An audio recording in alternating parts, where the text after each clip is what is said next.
तालुक्यातील ओतूर ग्रामपंचायत चैतन्य दिव्यांग संघटना ओतूर, श्री राधेश्याम दिव्यांग संस्था, महाराष्ट्र राज्य प्रहार अपंग संघटना यांच्या संयुक्त विद्यमाने ओतूर ग्रामपंचायत हद्दीतील व परिसरातील दिव्यांग लोकांना एकत्र करत ग्रामपंचायत ओतूरच्या सभागृहात सरपंच छायाताई तांबे व उपसरपंच प्रशांत डुमरे यांच्या अध्यक्षतेखाली मंगळवारी 3 डिसेंबर रोजी जागतिक दिव्यांग दिन सप्ताह उत्साहात संपन्न झाला।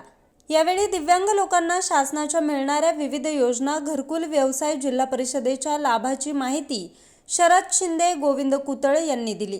श्री राधेश्याम संस्था महाराष्ट्र राज्याचे संस्थापक अध्यक्ष दीपक चव्हाण यांनी माहिती दिली।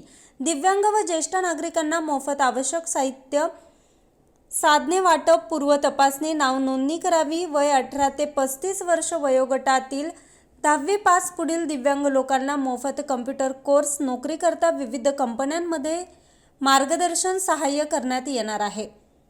त्याचबरोबर संजय गांधी पेन्शन, श्रावणबाळ पेन्शन करिता डीबीटी करून घ्यावी। अध्यक्षीय भाषणात सरपंच छाया तांबे यांनी जागतिक दिव्यांग दिनाच्या शुभेच्छा देऊन ग्रामपंचायतच्या 5% निधी दरवर्षी दिव्यांग लोकांच्या बँक खात्यात जमा करण्यात येत असून ज्या दिव्यांग लोकांना ऑनलाईन प्रमाणपत्र नाही, UDID कार्ड नाही, आधार कार्डला मोबाईल नंबर लिंक नाही, तसेच आभा कार्ड, आयुष्यमान कार्ड नाही, घरकुल, शासनाच्या विविध योजनांचे फायदे देण्यासाठी अशा लोकांना लवकरच कॅम्पचे आयोजन करून सर्व लाभ देण्यात येईल असं आश्वासन दिलं।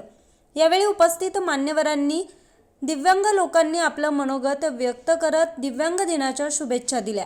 यावेळी ग्रामविकास अधिकारी बाळासाहेब वंधरे, अंकुश सुपे, ग्राम महसूल अधिकारी ओतूर गोविंद कुतळ, उपाध्यक्ष प्रहार अपंग संघटना पुणे जिल्हा, तालुका अध्यक्ष मच्छिंद्र थोरात, शरद शिंदे, राष्ट्रवादी अपंग संघटना सचिव महेंद्र फापाळे, मनसे तालुका अध्यक्ष राजेश काकर, सदस्य पुष्पाताई गायकवाड, हरी नायकोडी, विजय शेळके, केरभाऊ नायकोडी, सारिका कदम, कैलास भोर, दत्तात्रय फापाळे, अख्तर सय्यद, साधना फापाळे, लक्ष्मण आतकरी, माणिकराव वागचौरे, गणेश शेळके, संगमनेरकर प्रहार अपंग संघटना अध्यक्ष संभाजी काळे, भानुदास साबळे, अक्षय घुले, अक्षय जगताप, भरत ढेरंगे, अहिल्यानगर संघटक व दिव्यांग बांधव मोठ्या संख्येने उपस्थित होते। यावेळी चैतन्य दिव्यांग संघटना अध्यक्ष गोविंद ढमाले यांनी सर्व मान्यवरांचे व दिव्यांग बांधवांचे आभार मानून पुढील काळात दिव्यांग व ज्येष्ठ नागरिकांना त्यांच्या येणाऱ्या विविध अडचणी सोडवण्यासाठी संघटना नेहमीच सहकार्य असेल असं आश्वासन संघटनेच्या वतीनं देण्यात आले। बातमी संकलन अनिस सय्यद, कार्यकारी संपादक, आज 24 तास, ओतूर।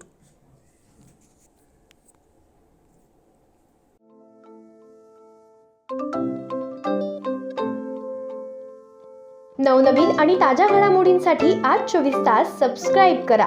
त्याचबरोबर बेल आयकॉनवर क्लिक करा आणि मिळवा आमच्या बातम्यांच्या नोटिफिकेशन्स। तसेच आज 24 तासची प्रत्येक बातमी आपल्याला कशी वाटली हे कळवा, लाईक करून, कमेंट करून आणि आमच्या बातम्या शेअर सुद्धा करा।